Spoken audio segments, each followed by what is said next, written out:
तो इस वक्त एक और बड़ी खबर आ रही है। उमर अब्दुल्ला की हिरासत का मामला पहुंचा सुप्रीम कोर्ट। उमर अब्दुल्ला के बहन को अदालत ने अर्जी दाखिल करने की इजाजत दे दी है। पीएसए के तहत उमर अब्दुल्ला की हिरासत को दी गई है चुनौती। उमर अब्दुल्ला 5 अगस्त 2019 से हैं हिरासत में। पहले ताज़रात हिंद की दफा 107 के तहत महरूज और कैद थे। सारा अब्दुल्ला पायलट अदालत से रुजू हुई है। आपको एक बार फिर बता दें, इस वक्त बड़ी खबर आ रही है। उमर अब्दुल्ला की हिरासत का मामला सुप्रीम कोर्ट पहुंच चुका है। उमर अब्दुल्ला के बहन को अदालत ने अर्जी दाखिल करने की इजाजत दे दी है।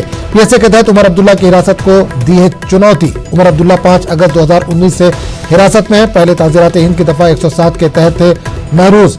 सारा अब्दुल्ला पायलट अदालत से रुजू हुई है।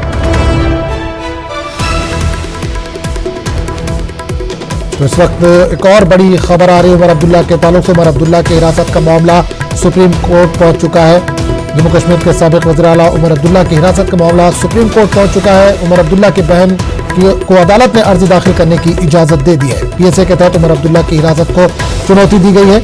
उमर अब्दुल्ला 5 अगस्त 2019 से हिरासत में पहले ताज़रात हिंद की दफा 107 के तहत महरूज थे। सारा अब्दुल्ला पायलट अदालत से इस ताल्लुक से रुजू हुई है।